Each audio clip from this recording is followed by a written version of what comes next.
lorsque, le 5 mars 2020, les 8 binômes ont pris le départ de la 14e saison de Pékin Express. Sur les pistes de la Rouge, ils ne s'attendaient sans doute pas à vivre une édition aussi particulière. Le tournage, fortement impacté par la pandémie, a été jalonné de galères. Après 3 émissions enregistrées, la production s'est vue contrainte de rapatrier l'ensemble des équipes pour raisons sanitaires. De retour à Paris, il a fallu plancher sur un nouvel itinéraire. Partis d'Ouganda, les candidats devaient d'abord rejoindre l'Éthiopie puis les Émirats arabes unis, avant une finale prévue à Dubaï.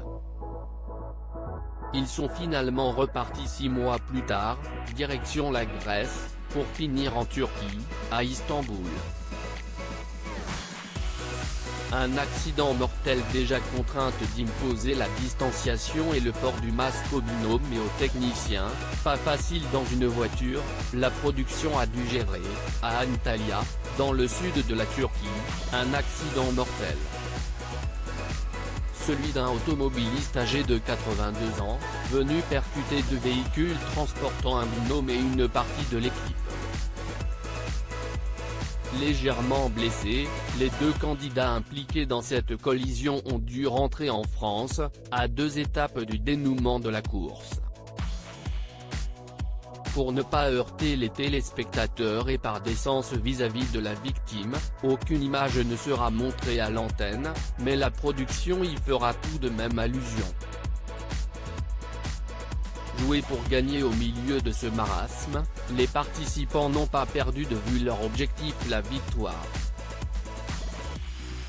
Dès la première étape, certains se sont montrés particulièrement rusés, notamment en décrochant le panneau voiture bonus en Ouganda, où le stop est quasi impossible sur les routes désertes. Parmi les plus déterminés, la paire explosive formée par Kautar, 38 ans, et sa fille Nour, âgée de 19 ans, mais aussi le duo fraternel composé de Pierre-Louis, 26 ans, et Arnaud, 24 ans.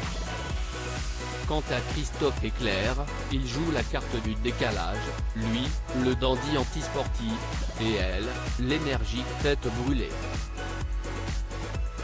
Les Belges, Chrysoula et Jenny, et les ch'tis, Aurore et Jonathan, apportent au programme une touche humour indispensable, fournie sans décodeur et bien sûr sans aucun filtre.